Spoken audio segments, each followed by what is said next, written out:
One man against 500. The epic tale of Vasily Degtyarev. Yo, dude, buckle up for a story that'll blow your mind. This is about Vasily Degtyarev, a Soviet pilot who took on 500 Nazis single-handedly during World War II. Picture this. One guy, wounded in a burning plane, facing a mob of enemies who thought he was easy prey. Spoiler alert, they were dead wrong. This isn't just a war story. It's about courage, sacrifice, and a legacy that hit hard even decades later. I'm going to break it down for you, throw in some thoughts, and give you a peek into the economic stakes of the time. Trust me, you want to keep reading. I'm telling this like I'm your buddy, chilling with a coffee, sharing a tale that deserves to be heard. It's not just about one crazy battle. It's about what it means to stand tall when the odds are stacked against you. Plus, I'll toss in some context about the war's economic toll to show you how high the stakes were. Let's dive in. Early days, from small-town kid to sky warrior. Vasily Degtyarev was born in 1915 in Pyatagorsk, a small town nestled in the Caucasus Mountains of Russia. Imagine a kid growing up in a place like that. Rugged mountains, open skies, and big dreams. Back then, aviation was the ultimate frontier, like space exploration is today. Young Vasily probably stared at the clouds, dreaming of soaring through them. By 1939, he graduated from a military flight school in Chkalov. And not just as any student, he was one of the best. So good, in fact, that they kept him on as a flight instructor, teaching other guys how to rule the skies. But when World War II kicked into high gear, Vasily wasn't about to sit on the sidelines.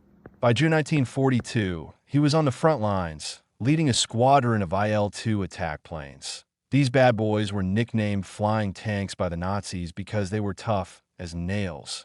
Vasily was ready to make his mark, and man, did he ever. First missions, dropping bombs and making history. Imagine your first day on a job where one mistake could cost you everything. That was Vasily's reality when he flew his first combat mission on July 4th, 1942. His squadron hit a Nazi column near a place called Zakivo, and they didn't mess around. They took out 10 tanks, 3 artillery batteries, 5 anti-aircraft guns, 20 trucks loaded with troops and supplies, and an entire company of enemy soldiers.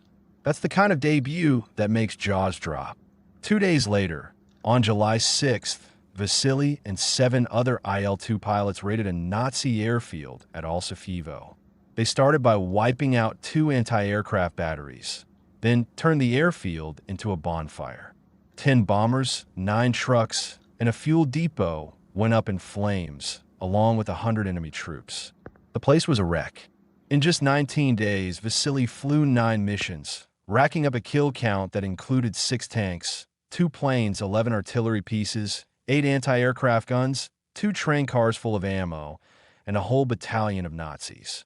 The guy was a one-man wrecking crew. What gets me is the sheer guts it took.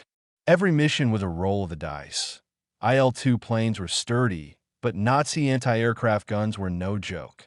Pilots like Vasily knew they might not come back, yet they climbed into the cockpit anyway.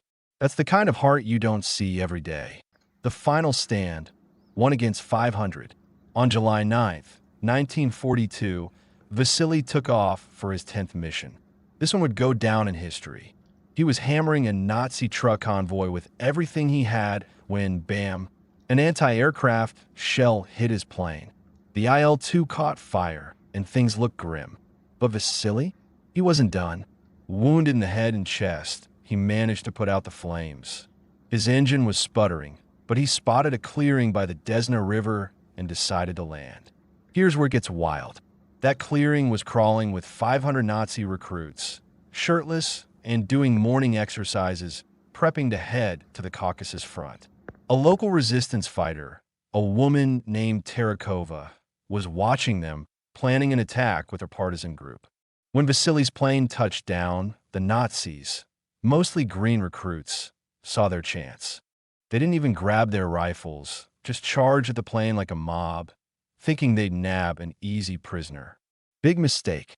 Vasily's plane roared back to life. 2 23mm cannons and two machine guns opened up, mowing down the crowd. It was chaos. The Nazis didn't stand a chance. Terekova, watching from a distance, said it was like something out of a movie. When the ammo ran dry, Vasily, bleeding and barely standing, climbed out with his pistol and staggered toward the river, disappearing into the reeds. The Nazis were too stunned to chase him. The bitter end. Vasily's strength was fading fast. He couldn't swim across the Desna and hit on a small island in the river. That's where a traitor, a local collaborator named Fyodor Koloskov, spotted him and ratted him out to a Nazi officer, Hauptmann Muller. Muller sent a squad to capture Vasily alive, but this pilot wasn't going down without a fight. He took out 3 Nazis with his pistol before using his last bullet on himself, refusing to be taken prisoner. Terekova reported everything to her partisan commander, Ilya Muril, who sent 2 fighters to retrieve Vasily's body. When they got there, they couldn't believe their eyes. The Nazis were giving Vasily a full military funeral, right by his wrecked plane. Muller, risking his own neck, ordered the honors, clearly moved by the pilot's bravery. Later, partisan reports confirmed Vasily had killed 179 Nazis and wounded about 250 in that final stand. Why did all that? Let that sink in. Why the delay in recognition? You'd think a guy like Vasily would have been hailed as a hero right away, right? Nope. The partisans pushed hard for him to get the Hero of the Soviet Union award, the highest honor in the USSR. The commander of the Western Front, Sokolovsky, signed off on it. But the head of the Soviet Air Force, Marshal Novikov, got cold feet. Why? Because the Nazis buried Vasily with honors, and that made some higher-ups nervous. Instead of the Gold Star, Vasily got the Order of the Patriotic War, a big deal, but not what he deserved. Fast forward to 1955. The traitor Koloskov got out of prison under an amnesty. Another push was made to honor Vasily, but Clement Voroshilov, a big shot in the Soviet government, shot it down. A guy named Konstantin Chernenko, who later became a top Soviet leader, even said the Nazis shouldn't have buried him with all that pomp. Talk about missing the point. It wasn't until November 1990 that justice finally came through. Vasily was named a hero of the Soviet Union, posthumously. Better late than never, I guess.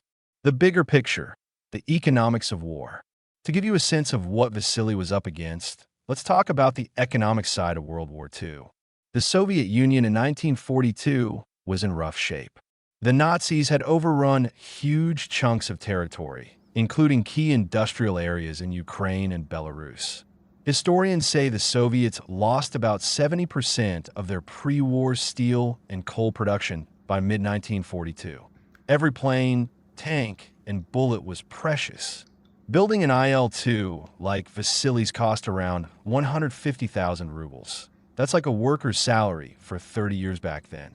Every mission Vasily flew was a massive blow to the Nazis, wrecking equipment and manpower worth millions. The Nazis, meanwhile, were riding high. They'd looted resources from all over Europe, French factories, Norwegian mines, you name it. In 1942 alone, Germany churned out about 4,000 tanks and 10,000 planes. But guys like Vasily made sure those numbers didn't translate into victory. His missions turned Nazi hardware into scrap metal, hitting their war machine where it hurt. Reflections. What makes a hero? Man, I keep thinking about what drove Vasily. He could have stayed safe as an instructor, but he chose the front lines. Was it love for his country? Hatred for the enemy? Or just a fire in his soul that wouldn't quit? Whatever it was, he showed what one person can do when they refuse to back down. That final stand by the Desna River, one guy against 500, is the stuff legends are made of. Even the Nazis saw it. They risked their own rules to honor him. This story hits me hard because it's a reminder of what courage looks like. We might not face tanks or gunfire today, but we've all got our battles. Maybe it's a tough job, a personal struggle, or standing up for what's right. Vasily's story says, keep fighting no matter the odds. And honestly, that's a message we could all use. Yo, if this story fired you up, Don't just sit there. Subscribe to the channel for more epic tales like this. And drop a comment below. Tell me what you think about Vasily's stand, or share a story about someone you admire. Let's keep these heroes' memories alive.